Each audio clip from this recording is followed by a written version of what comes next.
प्यारे छात्रों, छात्र छात्राओं, मेरे मित्रवर्ग, मेरे अग्रज, मेरे अनुज, मेरे सुहृद वर्ग, मेरे शुभाकांक्षी, आप सभी लोगों को यथोचित प्रणाम आशीर्वाद।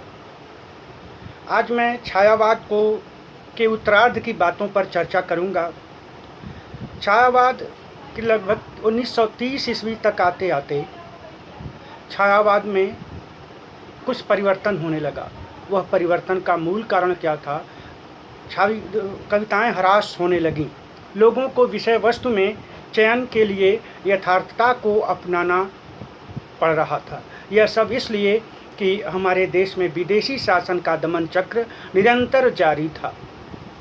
जनसाधारण को निरंतर बढ़ती हुई पीड़ा के कारण जनता असह्य होती जा रही थी। जनता की पीड़ा और इन जनता के दुख दर्द को देखकर ये हमारे साहित्यकार, छायावादी कवि लोग अभिभूत हुए बिना नहीं रहे। परिणाम क्या हुआ कि इन लोगों ने मानव की यथार्थ पीड़ा को उजागर करने के लिए, यथार्थ का सहारा लेने के लिए नए नए विषयों का चयन किया। आम जनता के दुख दर्द को की सहानुभूति प्रदान करने के लिए लोगों ने नई प्रेरणात्मक रचनाएं का प्रणयन करना शुरू कर दिया। ऐसे में जनता के दुख दर्द को वाणी देने के लिए, अपने चारों ओर की कुरूपताओं को और बंधनों को, अत्याचारों को मिटाने के लिए, अत्याचारों को सहन करने के लिए या क्रांतिकारियों को एकजुट होने के लिए नई नई रचनाएं, वेदपूर्ण रचनाएं लिखी जाने लगीं। प्रसाद ने कथा साहित्य का सहारा लिया। कथा के माध्यम से, कहानियों के माध्यम से प्रसाद की कहानियां गूढ़, रहस्यात्मक एवं शाश्वत जीवन के सदा निकट पाई जाती हैं। पंत ने काव्य रचनाओं का सहारा लिया तो निराला ने गद्य पद्य दोनों के माध्यम से आम जनता के दुख दर्द, यथार्थ के बोध को कहीं दीन के नाम पे, कहीं पूंजीपतियों के नाम पर, इन लोगों ने पूंजीपतियों के प्रति व्यंग करते हुए तो निराला जी ने यहाँ तक लिखा है कि अबे सुनबे वो गुलाब, खाद चूसा तुमने खून का अशिष्ट, डाल पर इतरा रहा है कैपिटलिस्ट। पूंजीपतियों के प्रति ये व्यंग है।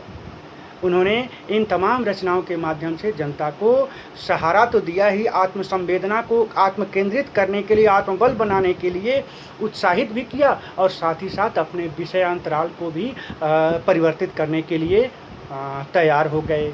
ऐसे में कार्ल मार्क्स के द्वंद्वात्मक भौतिकवाद का दर्शन अपनाया गया और मनुष्य के मन के भीतर के यथार्थ को बाहर निकालने के लिए इन कवियों ने भरपूर प्रयास किया। और उसके बाद मनुष्य के मन के भीतर के यथार्थ को बाहर लाने के लिए पुनः सिगमंड फ्रायड के मनोविश्लेषणात्मक वाद को, सिद्धांत को उपयोगी समझा और उन विषयों पर नई नई परिकल्पनाओं के आधार पर, नए नए उपमानों के आधार पर, नए नए अलंकारों के आधार पर उन्होंने अपने भावों को अभिव्यक्ति प्रदान किया। परिणाम क्या हुआ? छायावाद का तो ह्रास हो ही गया, लेकिन आम जनता अभिभूत होने लगी। उन्हें यथार्थ के बोध से परिचित कराने के लिए इन कवियों ने महान योगदान दिया। फिर क्या हुआ? निश्चय ही काल, मैंने कहा काल कभी बदलता नहीं है, नया स्वरूप ले लेता है। क्योंकि पंत जी ने लिखा है, परिवर्तन ही एक ऐसा शाश्वत सत्य है जो अपरिवर्तनीय है। इसे कभी भी परिवर्तन कभी बदल ही नहीं सकता। रात होगी, संध्या होगी, प्रातःकालीन संध्या होगी, दिन होगा, रात होगी, धरती चक्कर लगाएगी, लेकिन परिवर्तन की जो अपरिवर्तनीयता है वो कभी नहीं बदलेगी। प्यारे छात्रों, परीक्षार्थियों, आप लोगों को की परीक्षा को ध्यान में रखते हुए पुनः मैं ये आगे कहना चाहता हूँ कि छायावादोत्तर काल का प्रारंभ हो गया, जिसे हम दूसरे नाम से जानते हैं, प्रगतिवाद एवं प्रयोगवाद के नाम से। प्रगतिवाद के बाद थोड़ा सा प्रयोगवाद भी इसी में दिखाई देता है। यह सन जो है प्रारंभ हुआ 1929 से 1953 ईस्वी तक। हिंदी कविता में प्रगतिवाद की प्रतिष्ठा पश्चिम की मार्क्सवादी विचारधारा, कार्ल मार्क्स ने जो द्वंद्वात्मक भौतिकवाद, द्वंद्व किसे कहते हैं? द्वंद्व का शाब्दिक अर्थ है, जैसा कि समाज के बारे में हम कभी जल्दी ही चर्चा करने वाले हैं, ग्रामर के बारे में, थोड़ा सोचे हमने कि ये इतिहास का कुछ सामान्य परिचय दे दूं, उसके बाद एक-एक बिंदुओं पर मैं पुनः इस इतिहास को लेकर विशद व्याख्या करूंगा। और हमारी इच्छा यही है कि हमारे इस व्याख्यान के द्वारा आपको हिंदी साहित्य के इतिहास के प्रति ऐसा लगाव हो जाए कि वह विशेष पढ़ने की अपेक्षा आपको हमारे व्याख्यान से कहानी के रूप में, स्मृतियों के रूप में आपके मन मस्तिष्क में समाहित हो जाए। यूँ मोबाइल की भाषा में कहें कि सेव हो जाए, ताकि आप परीक्षा में बहुत तर्क वितर्क न करें, समय गंवाए बिना तत्काल उत्तर पर निकल आएँ। तो द्वंद्व समास के नाम पर ही द्वंद्व शब्द आया है। द्वंद्व की स्थिति क्या है? द्वंद्व माने युद्ध, बराबरी, विचारधारा, क्या करूं क्या ना करूं। ऐसी द्वंद्वात्मक भावनाएं जब उत्पन्न होती हैं तो आदमी दो ही राह पर नहीं, चौरस्ते पर भी, खड़रस्ते पर भी खड़ा हो जाता है कि मेरी मंजिल की ओर, मेरे विचार की ओर, मेरे विचारों के अनुरूप मेरी मंजिल किन इन 6 रास्तों में से चौराहा, चौक जिसको कहते हैं, याद रखिएगा। बलिया एक ऐसा शहर है जहाँ चौक नहीं छौक है। अद्भुत शहर की रचना है। 6 रास्ते बीचों बीच शहर के चौक पर आकर मिलते हैं। लेकिन हमने कई शहर को घूमा, जहाँ तक हमें याद है कि कहीं मुझे चौराहे तो बहुत मिले, तिराहे बहुत मिले, दोराहे बहुत मिले, लेकिन किसी नगर के बीचों बीच चौक आ जाए, 6 रास्ते आ जाएं, ये अद्भुत नगर की योजना है बलिया की। आइए चलते हैं। तो इन 6 रास्तों में से अगर आपके सामने आपकी भावनाओं के अनुरूप द्वंद्व विचार उत्पन्न होता है तो आप किस रास्ते पर निकलेंगे, इसको निर्णय लेने की क्षमता प्रदान करने के लिए, आम जनता को यह निर्णय लेने के लिए कि आपके द्वंद्वात्मक इन अनेक रास्तों में कौन सा रास्ता आपकी मंजिल तक पहुंचाएगा, ऐसे में आपको इन कवियों का योगदान अद्वितीय है, भुलाया नहीं जा सकता।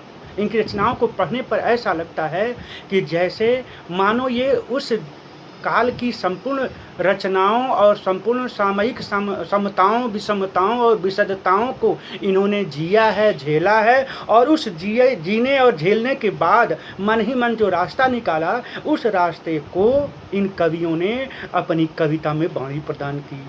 क्योंकि कविता, मैंने बता दिया है कि कविता एक ऐसा माध्यम है जो आम जनता, आम जनमानस, आम आबाल वृद्ध नारी सभी सुनने का प्रयास करते हैं। विचारों के अनुरूप गद्य तो मानवीय संभाषण में निकल जाता है, आई गई बात हो जाती है, लेकिन कविता जब मर्म को छू लेती है तो ऐसी मर्मस्पर्शनी कविता सदैव अक्षुण्ण रहती है, कालजयी रचना होती है। इन कालजयी विचारकों ने, कवियों ने कालजयी रचनाएं निरंतर प्रस्तुत किया, क्या वो छायावाद हो, क्या प्रयोगवाद हो, क्या प्रगतिवाद हो। तो आइए, हिंदी कविता में प्रगतिवाद की प्रतिष्ठा इसी द्वंद्व विचारधारा से लेकर हुई, जिससे रास्ता निकालने के लिए पाश्चात्य विद्वान कार्ल मार्क्स ने तमाम दर्शन की किताबें लिख डाले हैं।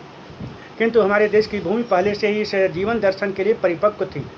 हमारे देश की जनता को, हमारे देश की भूमि को, आम जनमानस को इन अंग्रेजों ने इतना दलित किया था, इतना आक्रांत कर दिया था, भयभीत कर दिया था कि इस द्वंद्वात्मक विचारधारा से निकलने के लिए आम जनता भी रास्ता ढूंढ रही थी। इसे रास्ता मिला और इन मार्गदर्शक संतों, विचारकों और कवियों ने उन्हें सहारा दिया अपनी कविता की वाणी के माध्यम से।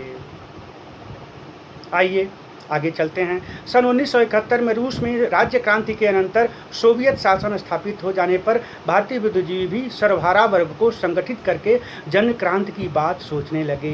सर्वहारा किसे कहते हैं? जो सर्व प्रकार से हार गया हो, दलित हो गया हो।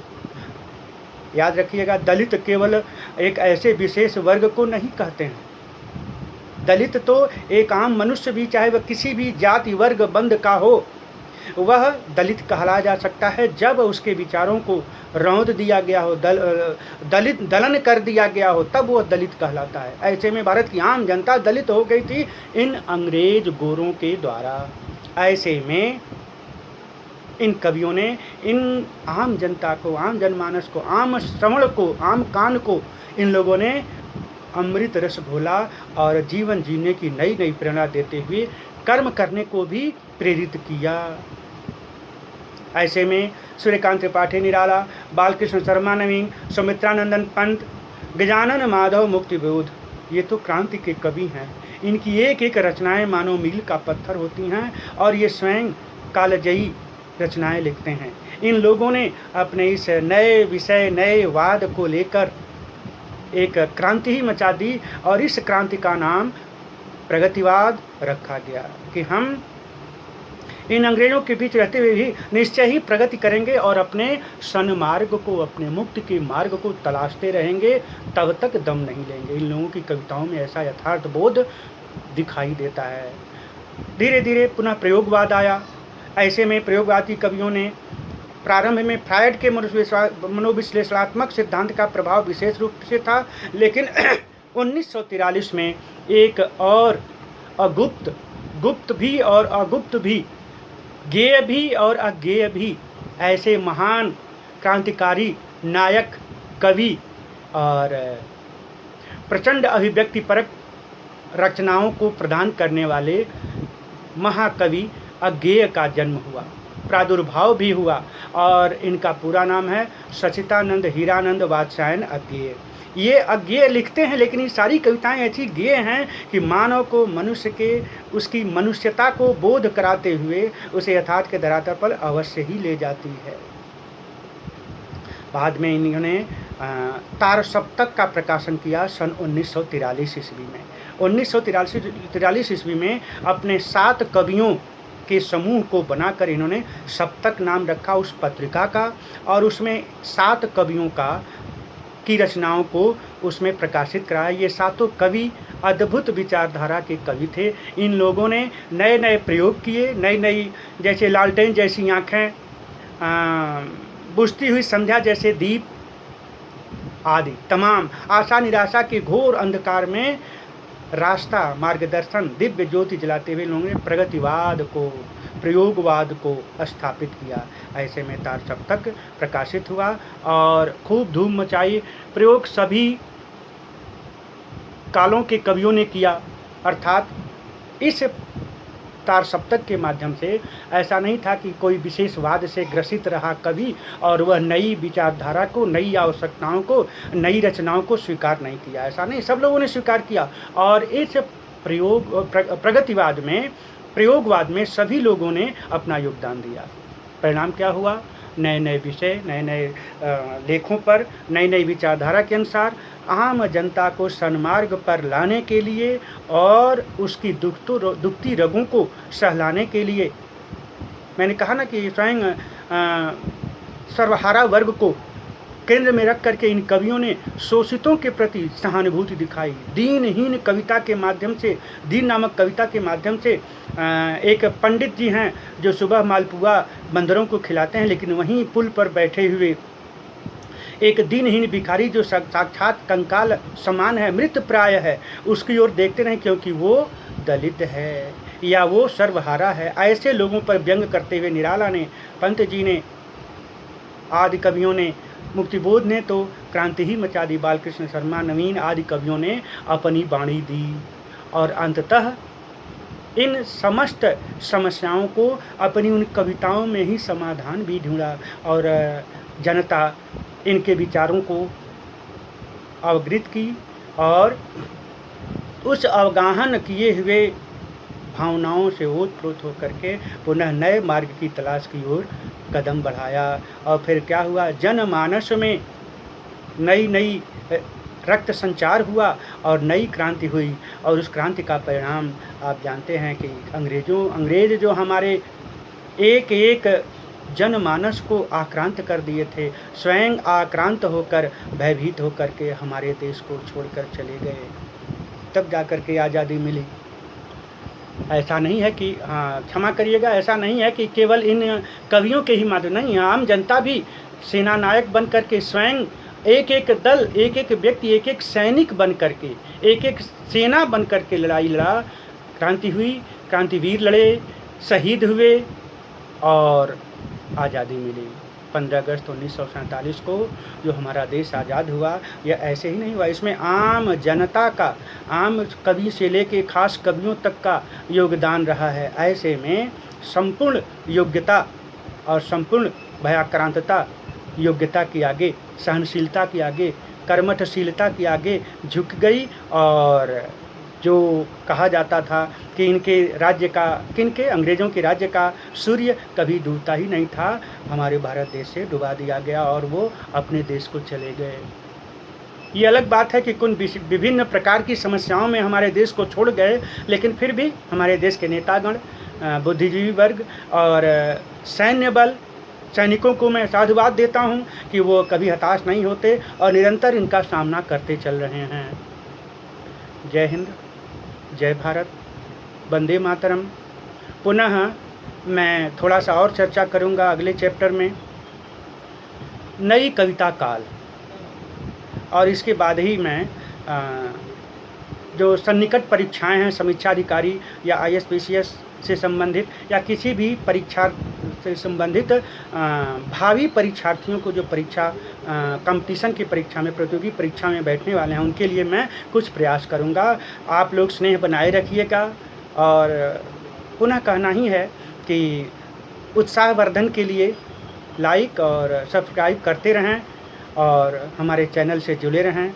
मेरा प्रयास रहेगा कि वक्तव्य के माध्यम से व्याख्यान, ऐसा नहीं है कि मैं बड़ा व्याख्याता हूँ, लेकिन फिर भी मैं ये कोशिश करूँगा कि मेरे व्याख्यान के दौर में ही आपको कुछ ऐसी गूढ़ बातें परीक्षा के दृष्टि से निरंतर आपके मन में स्थान बनाती रहें। यही मेरी सफलता होगी। धन्यवाद।